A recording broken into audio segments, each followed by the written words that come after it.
Қазір Тоқаевтан күтетіні халық. Ол жұмыс орындары және фабрикалар ашса, мынандай бір киім, мектеп формасы, дәптер шығаратын фабрика. Хотя бы бір 3-4 фабрика ашса, мына инвестиция деп жатыр ғой бәрі. Қаяқта ол инвестиция, не істеп жатыр ол? Олар инвестиция салып жатыр, шетелдің адамдары. Бізден әшейін шикі өнімді алып кету үшін ғана. Біріншіден, сол мына балалардың, студенттердің жағдайы шешілсе, общежитиемен қамтамасыз етілсе, енді стипендия енді жарайды, өздері жағдайларына қарай алады ғой, оқығанына қарай.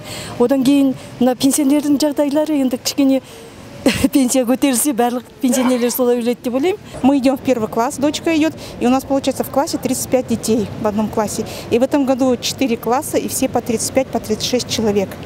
И учительница говорит, что очень тяжело будет учиться, потому что классы большие.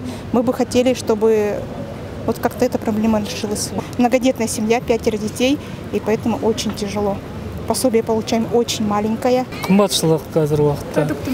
Продукты и қазір жұмыс жоқ деген сияқты. Мен өзім шет жақта тұрам, Қаскелен жақта. Бізде ең проблемалардың бірі осы жол. Біріншіден Алтынорданың мосты дұрыс емес. Шет жақта тұрғандықтан бізде тоже нелер, мысалға, көшенің аты берілмеген әлі.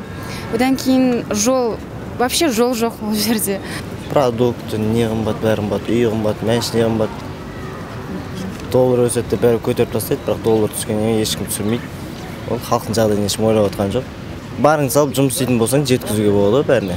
Біраз терлеу керек ол үшін. Экология жақтан, машине көп, қаланың ішінде өте көп.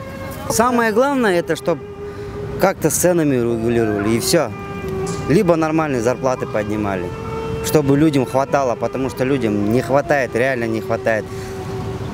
Пол Казахстана в долгах, пол Казахстана в кредитах. Да. Мектепке дайындап жатқан кезде кейбір отбасылардың жағдайы келіп жатқан жоқ, өйткені үйде 3-4 бала бар. Қазір бір баланың өзіне алып берген дүниенің өзі 100-ге барады. Мен мектептен шықтым зейнет неге жасқа. Ал енді қара жұмыспен істегендерге өте обал. Осы жағдайды көтерсе, жастарға жұмыс жоқ. Жастардың бәрі уезжает за рубеж. Жан-жақтан келген адам көп, оларға жұмыс беріледі. Біз өзіміз Қазақстанда тұрып, солардың қол астында істейміз. Өз қазағымызға жұмыс болса деп ойлаймын. Пенсионный фондта жиналған ақшаларды халыққа таратса. Өзіңіз пенсияға шыққан жоқсыз? Әлі шыққан жоқпын. Қанша уақытыңыз бар әлі шығу үшін? Ой, қазір мен үйлестемін, әлі біраз уақыт бар. Ертерек пенсияға шықсақ, ауылда да тұруға қиын, қалада да тұруға қиын, енді зарплата да өте төмен ғой қазір. Айтқан уәделерінде тұрсын, жаңа Қазақстан деді ма, жаңа Қазақстан құру керек, анау ескі анау бір қалып қалған бір өтірік әңгімелерге уже сенбейді адамдар қазір. Реально нәрселермен айналысу керек, чем анау отырып, әкімдер зам әкімнен әкім, оның орынбасарының орынбасары не істеп жүр олар білмеймін. Вообще түсініксіз.